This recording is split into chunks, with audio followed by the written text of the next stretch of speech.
Teen years. For most girls, a time of high hopes and young dreams. But not for every girl.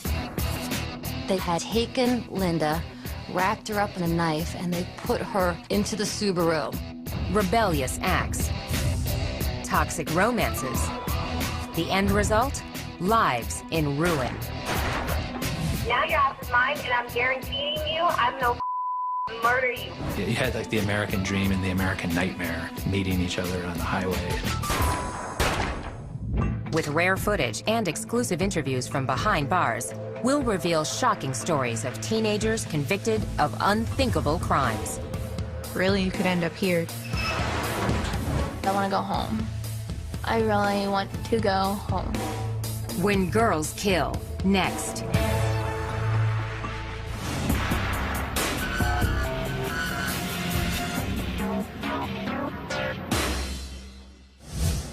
In many ways, these two Florida teenagers had a lot in common. They were from the same neighborhood and both had everything to live for. Rachel Wade was sort of an all-American girl. Sarah was a good kid. She had the whole world ahead of her. But 19-year-old Rachel Wade and 18-year-old Sarah Ludman wanted the same boy, and their love triangle spiraled out of control. Now your ass is mine, and I'm guaranteeing you I'm no murder you. I'm letting you know that now. In an exclusive interview, Rachel Wade relives the shocking outcome. I wish we could go back, and instead of going against each other, maybe sitting down and talking through and just understanding that we didn't need him. Rachel Wade grew up an average kid from a stable family. Rachel was actually a fun-loving child, very happy-go-lucky. I was very active in school, did whatever I could, whatever clubs I could join. Like a lot of little girls, Rachel rebelled when she hit her teens. As soon as I got to about 15 or so, I started kind of veering off in the wrong direction. Rachel dropped out of school, ignored her curfew, and fought with her parents. Boys became her biggest interest, and she was chasing different boys. I don't think they were always the best boys to be with. We went through some tough times with her. But as she turned 18, Rachel earned her GED and landed a job as a waitress. She moved out of her parents' home and began to find herself. And I kind of went on my own path. Rachel was fun, loud, girly, you know, sassy. She was a very independent woman, very strong-willed, kind of took the bull by the horns and took control of her own life. In the summer of 2008, Rachel ran into a boy she had known since childhood. 19-year-old Josh Camacho was not a grade school kid anymore. He was a player. He definitely had this bad boy image. He was all tatted up. He had pictures of himself, you know, with guns and pit bulls and smoking weed, and just had this whole rap star persona. He wasn't what he was portraying himself to be. I just saw a whole nother side of him when we were alone. It was really good at first. About a month or two after we started dating, I started getting phone calls. According to Rachel, the angry calls came from 18-year-old Sarah Ludman, who started dating Josh around the same time. This was her first boyfriend, her first true love. And she went into it with innocent eyes. In court records, Josh characterized his relationship with both Sarah and Rachel as friends with benefits. But by the summer of 2008, the rivalry between the two girls was heating up. She decided that she was going to come to my job, made me spill some drinks. They followed me and my roommate home and tried to run us off the road, and it kind of just kept getting worse after that night. According to court documents, Rachel retaliated with threatening texts and insulting messages on social media sites and voicemails with explicit, often frightening warnings. Seriously, I told you to watch back and not kill with him. Now your ass is mine, and I'm guaranteeing you I'm no murder you. I'm letting you know that now, because you know what? Josh might have played me, but then I'm gonna play your ass out too. Watch. It just got really acrimonious. Sarah was so upset by those messages. That's, you know, what both of the girls had in their heads. Well, Josh wasn't the problem, it was the other girl. Court papers state by April 14th, 2009, the situation hit the boiling point. That morning at school, Sarah had been crying to her friends, and she was completely despondent to the point that her friends were like, you need to break up with him, you need to dump that guy. Later that evening, Rachel claimed Sarah showed up at her apartment. I heard her outside beeping her horn to let me know that she was out there. I was home alone, so I wanted to leave. On her way to the door, Rachel made a fateful decision. When I went to walk out of my house, I grabbed the knife off the kitchen counter. She made a tragic mistake of picking up a steak knife, just a usual kitchen steak knife, and she put it in her purse for protection. Rachel decided to go to a friend's house. Sarah met up with Josh. They were watching movies and hanging out at his sister's house, but he kept texting with Rachel. Josh later told police that he actually was telling Rachel to go back to her own house. Meanwhile, it was getting late and Sarah was out past her curfew. Sarah was supposed to be home at 11 o'clock. She was getting ready to go home. Sarah got into her van and planned to drop off Josh's sister and another girl at a local restaurant on her way home. As they drove, Sarah was flagged down by a car going in the opposite direction. The driver was a friend of Sarah's. She said, "Oh my gosh, you know, Rachel is right up the street." In a matter of minutes, things started to explode.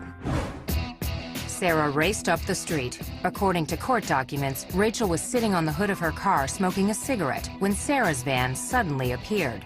She pulled up about 5 feet in front of my car. What they didn't know is that Rachel had a knife. Coming up, you won't believe how this feud came to a bloody end. I grabbed the knife, and she approached me anyways.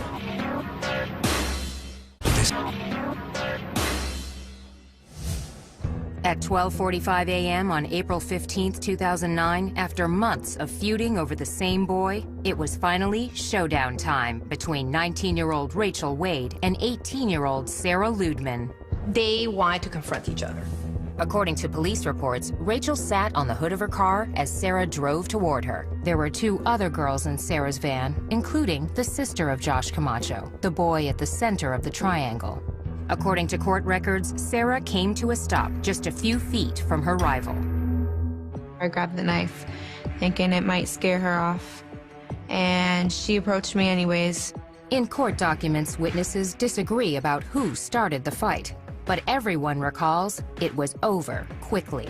They fought in the middle of the street for no more than 5 seconds. It was pulling hair, next thing you know, it stops. She hit me 3 or 4 times. I started swinging back. And the next thing I remember, she let go of me and turned around and walked back to her van. Sarah yelled out to her friends. Sarah was screaming for them to get back in the car so they could leave. I just saw blood on the knife. I didn't physically remember stabbing her. I didn't see where she was stabbed. Sarah managed to get to the van and grab her phone. Police reports state that she called Josh Camacho. She said it hurts. At that point, the line fell. She lost consciousness. She ended up lying in the middle of the road. Shocked witnesses dialed 911. Rachel! Down her. Okay, where on the body is the patient stabbed? In the chest. She's trying to breathe. According to police records, Rachel retreated with the knife in her hand. She walked up the driveway and ultimately threw the knife up onto the neighboring residence's roof. Rachel sat on the porch of a nearby home as police and EMTs arrived. They quickly determined Sarah was stabbed twice in the chest. She had a small injury here, stab wound here. She was stabbed right in the heart. It pierced her heart. During the frantic effort to save Sarah's life, Josh Camacho received a call from his sister at the scene. Josh hurried to get there and arrived before Sarah was taken away in an ambulance. But at the hospital, she could not be saved. Sarah was pronounced dead at 2:29 a.m. Detective Mike Lynch was gathering evidence when he learned the case was now a homicide investigation.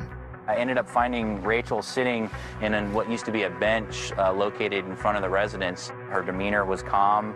I was scared, but at the same time, I didn't really know what to think or how to react. Rachel claims she was not aware Sarah was dead when she agreed to be questioned at police headquarters.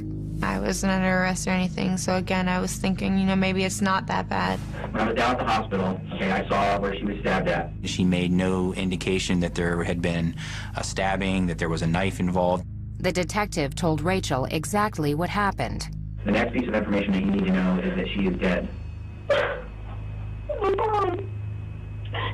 Okay, she died as a result of these stab wounds. When they told me that she had passed away at the hospital, I kind of lost it. I couldn't believe what they were telling me. The hard truth of her situation became clear when Rachel was charged with second-degree murder. Bail was set at $500,000.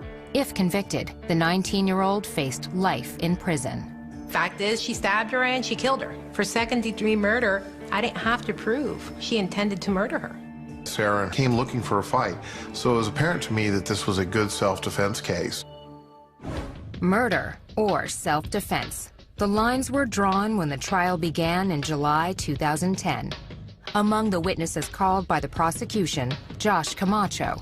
His tough bad boy pose was gone. Josh cruelly maintained that he had an open relationship with both girls. When he came into court, the appearance was just a little guy. Very quiet, very soft-spoken. He says, I wasn't dating either girl. They're not my girlfriends. After these girls and their friends and their families talked about how he was their whole world and said, I was just sleeping with them. Camacho's testimony was shocking, but the prosecution's most damaging evidence came from Rachel herself. The threatening voicemails Sarah had saved. I'm gonna find you and I'm gonna beat your ass. He can get anything he wants from me. You still got your mommy and daddy's curfew, bitch. Why do you run your mouth and why are you that pathetic? So keep talking, Sarah. I'm gonna teach you it. I'm telling you now. I couldn't believe that it was me. It was out of character for me to say anything like I said to her. Please tell me, Sarah, why you would be a dumbass put a brand new picture of you and Josh at the beach on your MySpace. I'm no murder you. I'm gonna play your ass out too. Watch. You're a fat bitch and I'm gonna kill you. If you're a prosecutor, you don't get a whole lot better evidence than that. In a risky defense move, Rachel took the witness stand and claimed she received similar messages from Sarah. It's a shame that Rachel didn't save voicemails from Sarah with threats, but she didn't. The jury deliberated less than 3 hours. We, the jury, find as follows: ask that the defendant in this case. The defendant is guilty of murder in the second degree as charged. So say we all. Michael Schwartz, foreperson of jury, July 23, 2010. In September, Rachel was back in court for sentencing, and the stakes were high. She could receive life in prison, or get credit for time served as a youthful offender and go free. Sarah's mother, Gay Ludman, wanted the maximum. This is my daughter. She lays in a cemetery. I go visit her there. The judge sentenced Rachel to serve 27 years behind bars. It's a tragedy for both sides. That's all I got to say. Justice has been served.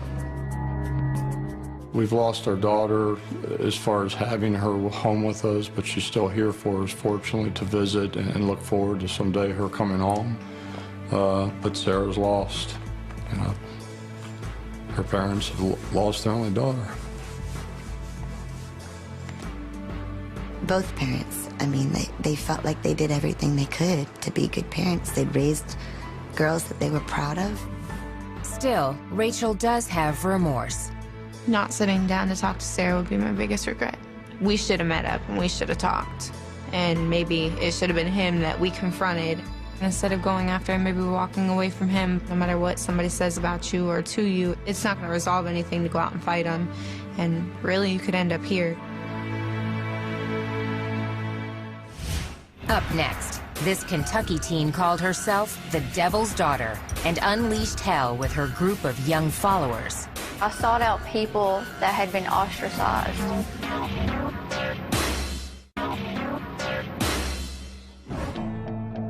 April 1997, springtime in rural Tennessee. Vidar Lilylid, his wife Delphina, and their 2 young children were returning home from a religious convention. They decided to go have a picnic with the kids and stop at the Baileyton Rest exit. This ordinary detour would lead to a violent and horrifying crime. This one was certainly the most tragic thing I've witnessed. Surprisingly, most of the suspects were just teenagers. Their alleged ringleader was a charismatic 18-year-old girl who seemed fascinated with satanic rituals. They were into self-mutilation. They would cut themselves and they would drink each other's blood. Most of their guidance came from Natasha. Natasha Wallen was born in January of 1979 in a poor section of eastern Kentucky's coal mining country. Natasha had what you would have to call a really troubled childhood. Her mother had a history of troubled relationships. When Natasha was just 5 years old, she made an upsetting discovery. She had a stepfather, and she thought that was her real dad, and she found out that another man in the town was her real dad. shock to her. I got betrayed. And once you're betrayed, you've always got that wondering if somebody's going to betray you again. Dr. Helen Smith, a forensic psychologist and filmmaker, interviewed both Natasha and her mother, Madonna Wallen, for her documentary, 6. Natasha, she grew up, got aggressive towards her mother. Her mother also had emotional problems, as well as Natasha. According to court documents, the feuding escalated when Natasha was 14. She was arrested for assaulting her mother and threatening her with a knife. Soon after her mother agreed to dismiss the charges, Natasha attempted suicide by slashing her wrists. She was hospitalized at a Kentucky psychiatric facility. They told me said that she needed to stay longer. She was still a troubled child, but you know, I couldn't afford to keep her in the hospital. They paid for 11 days and that was it. Court records state that Natasha was diagnosed as manic depressive and bipolar. She was prescribed Haldol, an antipsychotic drug, but she didn't take her medication. Load them up with pills. That's the answer to everything. Medicate. Court documents state that she did use illegal drugs, like cocaine and heroin. Natasha developed a dark fantasy life. According to police, the teenager often signed her name backward as Satan, and she attracted other teenage outcasts. I sought out people that had been ostracized, you know, for one reason or another, from the same people that were condemning me. In her mid-teens, Natasha found love. She was married to a guy named Stephen Cornett, and they got married on her 17th birthday. They had this very sort of elaborate Gothic wedding where everybody was dressed in black. But after a few months, the marriage ended abruptly. But she did keep his last name. Alone, Natasha spent more time with her friends, which included 20-year-old Joe Reisner, 19-year-old Dean Mullins, Crystal Sturgill, who was 18, 17-year-old Karen Howell, and 14-year-old Jason Bryant. According to the Chicago Tribune, on Friday, April 4th, 1997, the group rented a room at a motel in Pikeville, Kentucky. But this was no typical high school party. It was a satanic ritual type situation. There was cutting, there was drinking blood. It was just like something crazy. I don't know. Maybe a way of bonding. A story in the Knoxville News-Sentinel reported that 2 days later, Natasha and friends piled into a small hatchback. They headed south toward New Orleans, armed with a 9mm Smith & Wesson handgun and a .25 caliber semi-automatic pistol. On the afternoon of April 6th, Vidar and Delphina Lillylid and their 2 kids were driving back home to Knoxville after attending a Jehovah's Witness conference in Johnson City. The Lillylid family stopped at this rest area to use the bathroom and to have a little picnic, let the kids run around a little bit. A little while later, a hatchback pulled in and 6 goth teens climbed out. You had like the American dream and the American nightmare meeting each other on the highway. Vidar, who was still probably pumped up from the convention, he thought, well, I'll talk to them about God. According to court testimony, the religious conversation suddenly turned into a carjacking. Joe Reisner is the one who pulled the gun on them. Told them they weren't going to hurt anybody. That's what they told him. Said, we just want your van. Court documents state Vidar and his family were loaded into their van at gunpoint. Natasha and 3 of her friends got in with them, while 2 others followed in the hatchback. They drove them to the next exit. They pulled into the first sort of small rural road they found. The area appears to be more remote than it actually is. What occurred in the woods that night was a tragic clash of innocence and evil. The witnesses heard the gunshots. Coming up, the horrifying fate of a helpless family. How could a teenager commit such a cold-hearted crime? I could have made different choices, and I should have made different choices.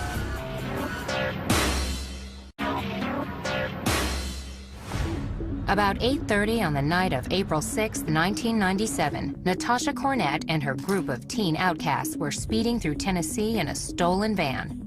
Just a few miles away, sheriffs in Greene County responded to a reported disturbance. I received a call of a party going on up here. Might be some shooting. We've seen a little blue car setting up the road here. The tiny hatchback was empty. I looked out my window and I seen 4 bodies laying over here.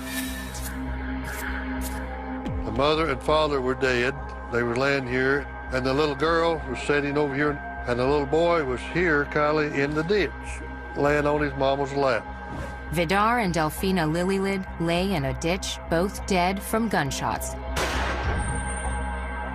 Their children, 6-year-old Tabitha and 2-year-old Peter, were critically wounded, but still breathing. EMTs rushed the children to a local hospital. Officials examined the blood-soaked crime scene.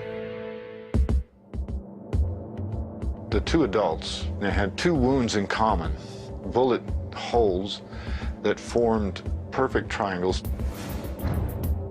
Somebody must have intentionally wanted to make a triangle, and they succeeded. The odd chest wounds were not the only gruesome injuries. The father was shot in the left eye. The mother also had 3 other bullet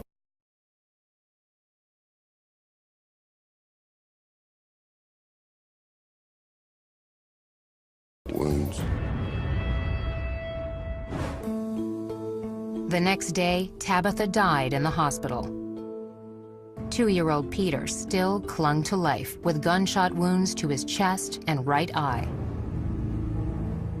Although the suspects stripped the license plates and contents from the hatchback at the crime scene, they overlooked one clue that led detectives to Kentucky. They left a receipt from Pikeville, and that receipt let the police pretty quickly identify the car, and then they knew who they were looking for. Police launched a nationwide manhunt while Natasha and her friends headed south in the Lilylids van. They felt like they needed to get out of the country. I mean, they had just murdered people. 2 days after the shootings, Natasha and the 5 other young fugitives arrived at the Mexican border near Douglas, Arizona. They were allowed to cross. They had made their way safely into Mexico. According to court testimony, sometime after entering the country, the teens encountered Mexican police. After finding a knife in the van, officers ordered the group back to the border. There was an all-points bulletin out for them. But the computers hadn't worked all day. As they approached the border crossing, the system came back online. They had the bad luck being the first car to come through that border crossing station there when the computer came back up. And they were all arrested on the spot. Police reports state the suspects had in their possession Social Security cards and other property belonging to the murder victims. They also had 2 handguns. We, of course, went to Arizona and followed up on all that and found the guns, and they were ballistically matched to the shell casings recovered at the scene and bullets recovered from the bodies. Natasha and the rest of the group were transported back to Tennessee to face formal charges. While in custody, Natasha granted an interview to newsstand tabloid The Weekly World News. Cornett boasted she was Satan's daughter. She said that she believed in ritual murder. Natasha always said afterward that she only gave that interview because that's what this lawyer told her to do, that somehow it was going to help her case to appear insane. Soon after the interview was published, Natasha changed lawyers. Cornett and her 5 co-defendants were each charged with 3 counts of first-degree murder and 1 count of attempted murder. Prosecutors hoped to seek the death penalty, but several defendants claimed that the sole shooter was their youngest accomplice, 14-year-old Jason Bryant. This presented a crucial problem.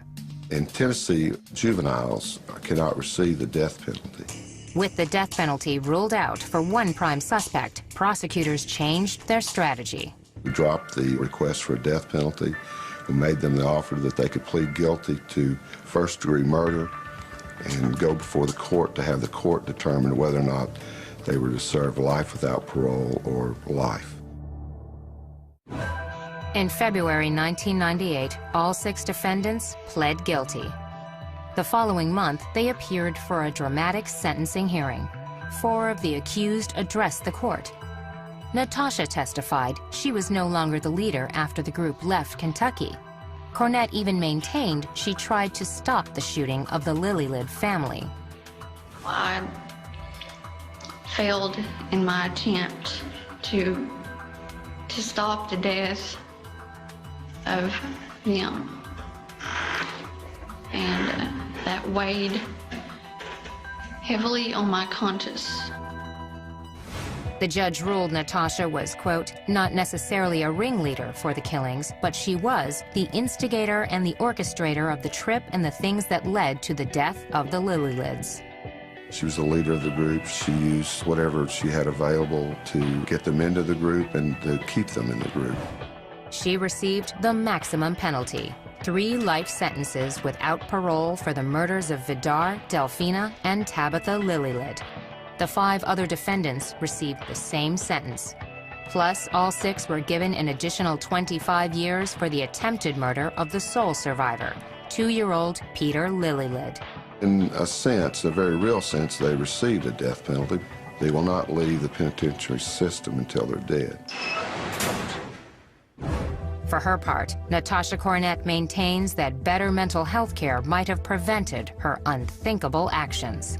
Taking life is never justifiable. Never. There's always options, there's always choices. And I should have made different choices, but hindsight is great, you know. Next, she was the new kid in town, on her own and looking for friends. Was Charlie Ely an innocent bystander, or part of a sadistic plot to murder a 15-year-old neighbor? And then I heard gunshots. I was like, what the hell is going on?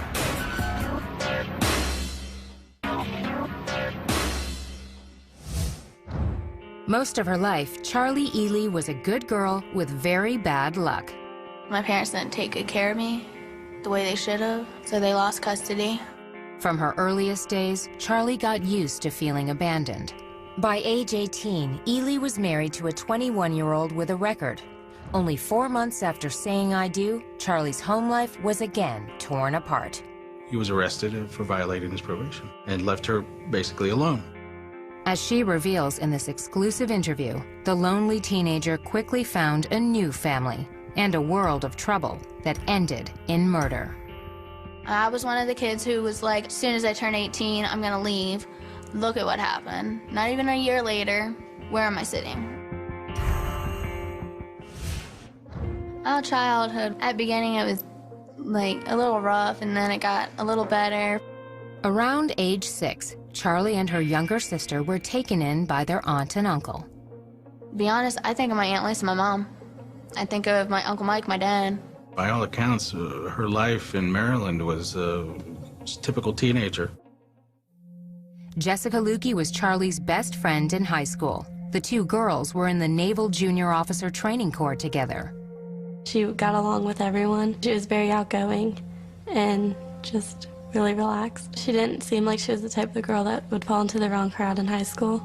Never had any fights according to her family. She was bullied a bit by some of her classmates because she had an eye problem. She was legally blind in one eye, and they picked on her a little bit for that. Charlie looked forward to escaping her small Maryland town. An unexpected opportunity came up after Charlie graduated in the spring of 2010. I moved from Maryland to come down to Florida to try to reconnect with my mother. I didn't listen to my Aunt Lisa and all them when they said, be careful, Charlie, why don't you just wait a couple of years and see where it goes? Charlie had another reason for moving to northern Florida. She was already forming a relationship with the son of her mother's boyfriend, 21-year-old Joseph David Burham. I had a message from him, and I had just turned 18, so that made it even better. So I read his message and I got his number and I started texting him. It was July 13th when we first started texting, and we started dating that night. It went from there. It was great. Ely arrived in Lakeland, Florida in August 2010 with the promise of a new boyfriend and reuniting with her estranged mother. As her relatives in Maryland predicted, Charlie's reunion was short-lived. Well, I dove in, was at my mom's for 2 or 3 days. I ended up being like, you know, Joe, I need to get out of this. I can't do it. Despite the disappointment about her mother, Charlie's romance with Joe Burham heated up quickly. In early September, less than 2 months after Ely moved to Florida, she married Joe, even though he had a criminal record. His conviction for lewd and lascivious sexual battery restricted where the newlyweds could live. He was on probation. He couldn't leave the county. We found a place to live, and it was actually in Summerfield, Florida, which is still Ocala. The honeymoon didn't last long. In January of 2011, Burham violated the terms of his probation and was sentenced to serve 3 years in prison. I did feel pretty vulnerable. I'm 18, husband just got arrested. What do I do now? I barely know anybody here. On her own in an unfamiliar town, Charlie found a way to make new friends. Charlie had a house. These other kids were able to get away from their parents and sort of hang out all together without any rules, really. They just did whatever they wanted to. Charlie's home became a hangout for a tight group of local kids, including 20-year-old Justin Soto and 19-year-old Michael Bargo. My husband had told me not to hang out with Michael Bargo or Justin Soto. I didn't listen to him, and I decided that I was gonna have them live with me. Soon Bargo's friends, 16-year-old Kyle Hooper and his 15-year-old sister Amber Wright, were also regulars at Charlie's house. According to court testimony, Amber was in the middle of a stormy breakup with her 15-year-old boyfriend, Seth Jackson. Seth Jackson originally was dating Amber. Something transpired in their relationship where they separated, and then Seth was trying to come back into the picture with Amber. During this time, Charlie and Amber became close. Ely and Amber were best friends. That friendship would be marked by violence. And then I heard gunshots. I was like, what the hell is going on? Coming up, the grisly details of a terrible death. For such a brutal crime, it was almost professional. She's scared.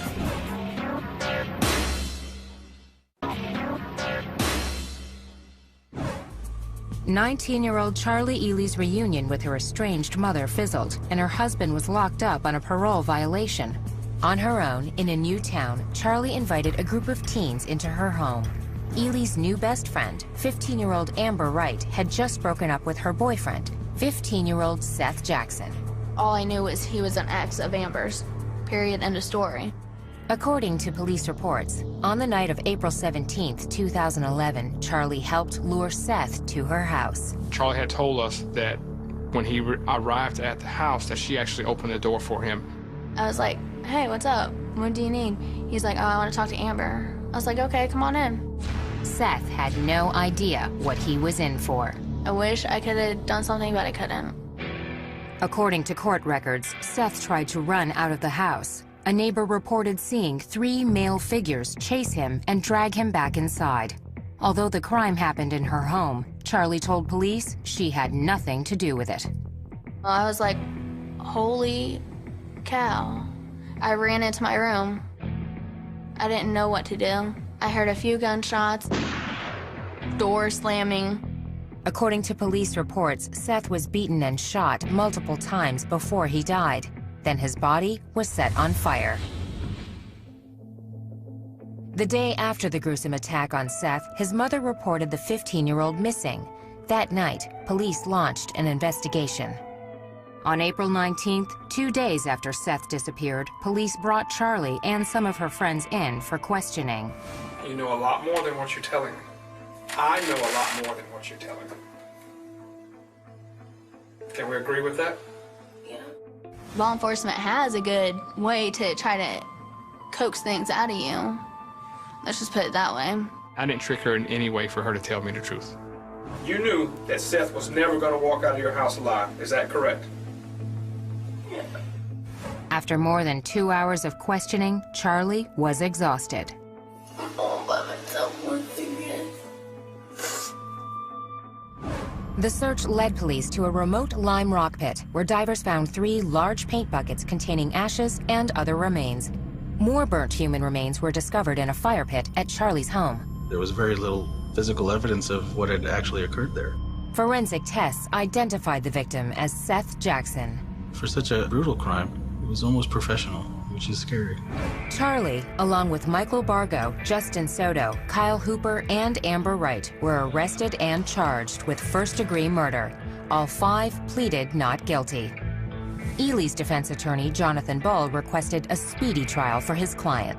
Mr. Bull was thinking that it would behoove her to just go ahead and get this done, maybe catch the prosecution off guard a bit. Charlie's trial began in September 2011, 6 months after the murder. On September 23, 2011, the case went to the jury. It took a little more than an hour for jurors to reach a unanimous verdict. Charlie Ely was found guilty of first-degree murder. The only time that there was any real emotion was when the jury handed down the verdict, when she broke down and sobbed. A month later, Charlie was back in court to hear her sentence. It is the judgment of the law and the sentence of the court that you spend the remainder of your natural life confined in the Florida Department of Corrections. A life sentence is imposed. Ironically, while the 19-year-old will likely spend the rest of her days in prison, Charlie's husband, Joe Burham, is scheduled to be released in September 2012. Charlie will have to live with regret. There's so many things that rush through my head that I wish I could have done. I could have, should have, would have done, but I didn't. Amber Wright, Kyle Hooper, Michael Bargo, and Justin Soto maintain their innocence. They are currently awaiting trial for first-degree murder. Advice I'd give other young women, listen to the people who love you. I had talked to my aunt a few times, and she wanted me to come up and live with her and come back up to Maryland. I never did that.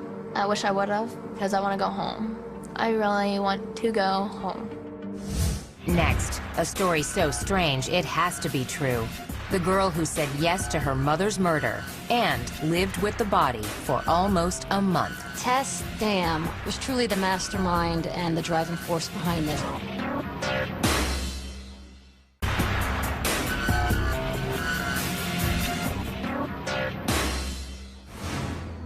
On a cold winter night in February 2007, police in Lafayette, Colorado answered an anonymous call. Officers received the tip that Linda Dam had been murdered.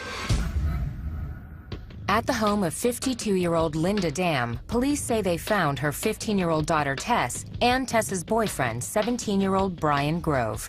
As more officers arrived, they began to try and develop more information about Linda Dam. Was she safe? Was she still alive? The bizarre answer would generate shocking national headlines. As a child, Tess Dam faced major challenges.